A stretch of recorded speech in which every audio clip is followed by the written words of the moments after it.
കുറ്റിച്ചൽ കുഴിയങ്കോണം അംഗൻവാടിയിൽ 2.5 വയസ്സുകാരനെ മാന്തിയെന്ന് കരുതുന്ന പൂച്ച ഇന്നലെ രാത്രിയോടെ ചത്തു. കഴിഞ്ഞ മാസം 18-നാണ് കുറ്റിച്ചൽ കോവിൽവിള സ്വദേശി സൈനബയുടെ മകൻ ഹൈസിൻ സഹാനെ പൂച്ച മാന്തിയത്. എന്നാൽ അധ്യാപികയായ നിഷ ഈ വിവരം തങ്ങളെ അറിയിച്ചില്ലെന്നും കുട്ടി പറഞ്ഞു ചോദിച്ചപ്പോൾ അങ്ങനൊരു സംഭവം നടന്നിട്ടില്ലെന്നാണ് അധ്യാപിക പറഞ്ഞതെന്നും കുട്ടിയുടെ രക്ഷകർത്താക്കൾ പറഞ്ഞു. സംഭവവുമായി ബന്ധപ്പെട്ട ടീച്ചറെ വെള്ളനാട് CDPO നേരത്തെ സസ്പെൻഡ് ചെയ്തിരുന്നു. കുട്ടിക്ക് വാക്സിൻ എടുത്തു തുടങ്ങിയെങ്കിലും പൂച്ച ചത്തതോടെ രക്ഷിതാക്കൾ ആശങ്കയിലാണ്. 18-ാം തീയതിയാണ് ഈ സംഭവം നടക്കുന്നത്. ടീച്ചറിന് ഞങ്ങൾ അറിഞ്ഞത് 20-ാം തീയതിയാണ്.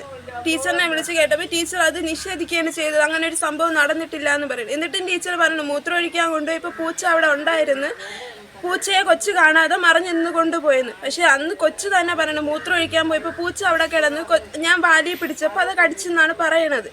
ടീച്ചർ പറഞ്ഞ വാക്ക് വിശ്വസിച്ച് പിന്നെ ഞാൻ അതിനോട് തള്ളിക്കളഞ്ഞു. പക്ഷെ ഞാൻ അത് വിശ്വസിച്ചില്ല. പിറ്റേന്ന് അംഗൻവാടിയിൽ പോയപ്പോഴത്തേക്ക് ഈ പൂച്ചയുടെ ഉടമസ്ഥ എൻ്റെ കൊച്ചിൻ്റെ അടുത്ത് ഏടാ പോടാ എന്ന് സംസാരിക്കുകയും കൊച്ചിനെ പൂച്ച ആ പാട് കണ്ടിട്ട് വരണം അവരെ പൂച്ച അള്ളിയതല്ല എന്ന് പറഞ്ഞ് എൻ്റെ കൊച്ചിനെ ഒരുമാതിരി ടോർച്ചർ ചെയ്യുന്ന രീതിയിലാണ് സംസാരിച്ചത്. എന്നിട്ട് ഞാൻ ഇങ്ങ് പുറത്തിറങ്ങിയ നേരം കൊച്ചിൻ്റെ അടുത്ത് വിളിച്ച് പറയാണ്, നീ പൂച്ച അള്ളിയേടാ, നീ പൂച്ച അള്ളിയതിന് പൂച്ച അള്ളിയെന്ന് പറഞ്ഞാടാ, കൊച്ചാണെങ്കിൽ ഇത് പട്ടിയാണ് അള്ളിയെങ്കിൽ നീ പട്ടി എന്ന് പറയൂലേ എന്നിങ്ങനെ പറഞ്ഞ്.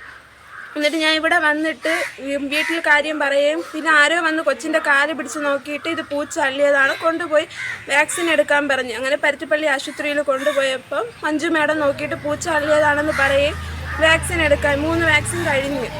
ഇനി ഒരു വാക്സിൻ ഉള്ളത് 18-ാം തീയതിയാണ്. എന്നിട്ട് ഇപ്പോഴും ആ ടീച്ചർ സമ്മതിക്കണില്ല. ഇപ്പോൾ ആ പൂച്ച തന്നെ ചത്തെന്ന് പറയുക.